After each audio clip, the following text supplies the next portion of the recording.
A dual display laptop for the masses, you say? This isn't sci-fi, it's the Asus Zenbook Duo UX482.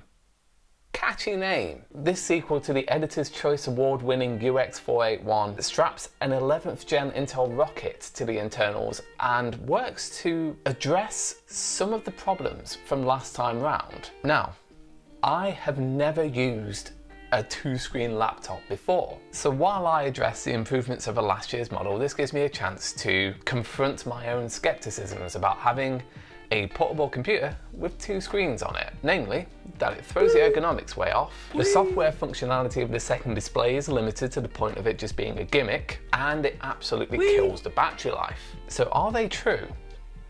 Let's find out. So as you can see, fundamentally, nothing has really changed on the style front. You've still got the same unmistakably premium concentric circular metallic top and upmarket feel to the whole thing. Compared to other laptops at this price and power, it's still a little chunky at 0.7 inches thick and still a little bit weighty at 3.5 pounds. But the refreshed design does shed half a pound over its predecessor, which means that the Zenbook Duo is heading in the right direction. A couple of welcome tweaks here are the two Thunderbolt 4 USB-C ports for fast data transfer speeds and the ability to connect to multiple 4K monitors, and a mechanism that lifts the secondary display to a 7-degree angle.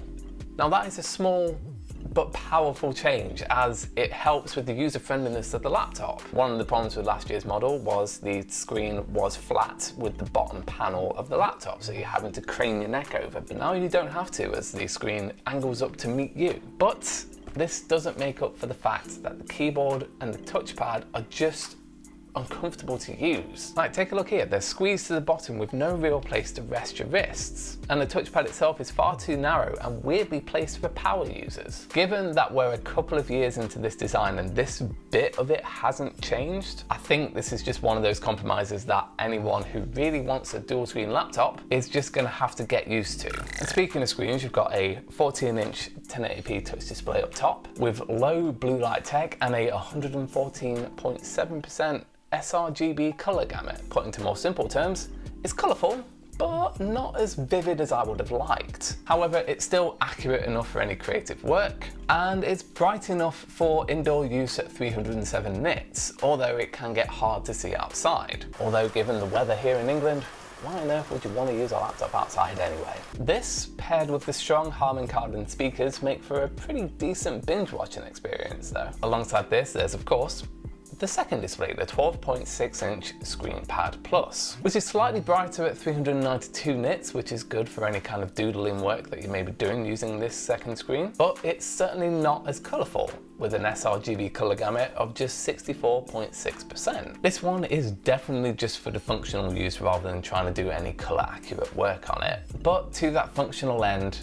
Asus has done a great job with the software here. It makes the additional display actually usable across different apps, giving you set controls and the option to have multiple apps open however you wish them to be. Plus, the included pen is great for illustration work. Alongside general doodles and touch navigation of windows, it's quick and responsive, and the latency between the tip and the screen is virtually unnoticeable. That fluidity is kept at its best by a jump to 11th gen Intel. The model we tested is a Core i7, 8 gigs of RAM and a 512GB M2 SSD, which handily beat out the Lenovo Yoga 9 in single and multi-core Geekbench testing. And in actual real-world use, that means you can multitask with ease across both displays and not see any real slowdown unless you're trying to run multiple very CPU-intensive tasks. What does let the system down though is the reliance on integrated graphics. Sure, there is an option to upgrade to an NVIDIA GeForce MX450 GPU, but between you and me, that's about as close to integrated graphics as you can get in a dedicated GPU.